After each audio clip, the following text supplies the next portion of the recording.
Lisa. I'm going to be using the birthday blooms set from Stampin' Up! To create a card like this using some dictionary paper for the background, and we're going to stamp directly on that and then color in the image and just keep this really simple.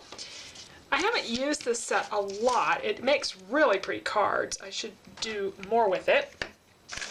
But I thought we'd play a little bit today. I'm using some archival ink from Ranger, and I'm going to color with Stampin' Up! Markers. Color with colored pencils or whatever you want it to use.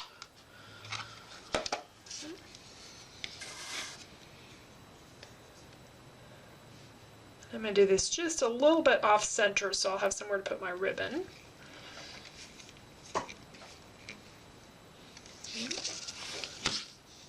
And the one problem I've had with this stamp is it doesn't like to get the center really good. I need to press a little bit harder with that.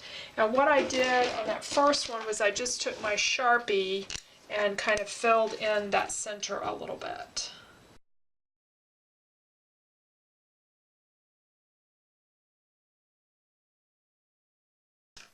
And I've got several shades of rust here. I've got some gold for the middle and then green for the leaves. So let's see, actually I want one more color.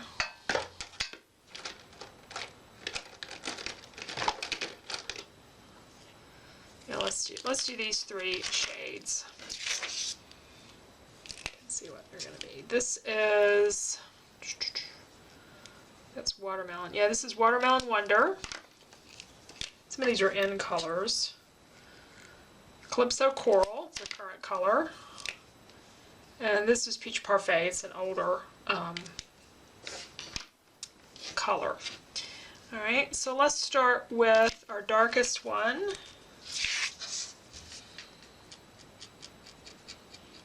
And these water-based markers color nicely on the book paper.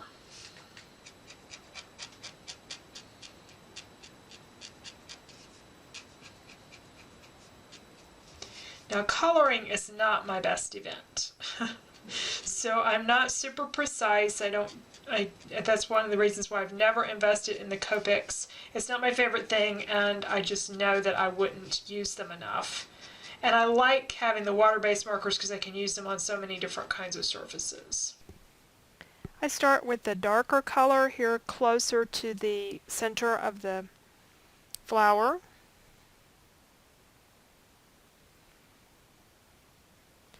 And then I'm going to switch it to the next lightest color, that Calypso Coral.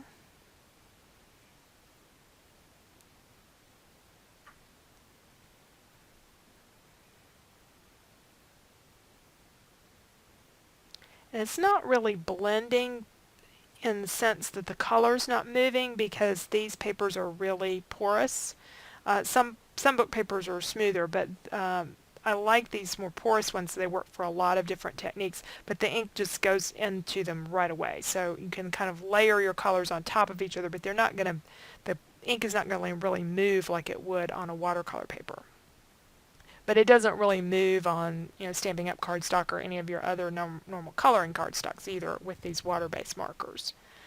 I like the water-based markers because I can do use them on so many different surfaces. I'm going to do the same thing with the leaves, and I've got other flowers here to color, but I just wanted to kind of show you what I'm doing there with a couple of shades of green for the leaves.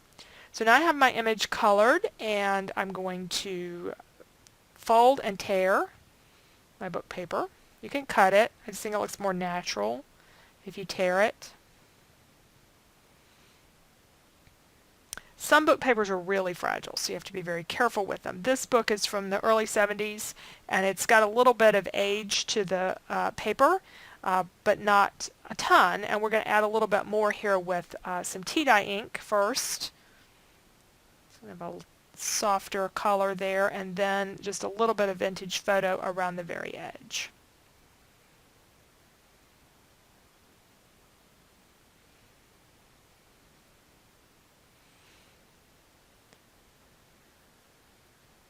And I was looking for a sentiment. I had one I'd used on the other card from a different set. I decided to go ahead and just stick with everything from this set. Use Dear Friend, and then on the inside I'll stamp the birthday greeting. I'm going to put some ribbon over this, and I'm putting a little bit of adhesive to hold the ribbon in place until I get everything on the card. Now, again, some book papers are really fragile, and with the tape runner, it's best to put your tape onto the surface you're going to stick it to rather than to try to run it on the back of the book paper, because if it's a very fragile book paper, this one's not so much, but if it is, it'll just pull the paper right when you run the tape runner across it. So that's one thing you have to be careful of with old papers. Now I'm deciding on an embellishment. I used a button on the other one, and I think I'm going to go with some wood veneer here and do another stamp from the collection. I really wasn't setting out to use all the stamps in this collection, but I'm using a lot of them. And we're going to do one of the inks. I think I settled on the Calypso Coral ink to stamp my flower. And put just a little green dot there in the middle with the Old Olive marker. And we'll attach that with a glue dot. Oh, before I do, I'm adding a little bit of distressing to the edge of it as well. Kind of have it go with the rest of the card.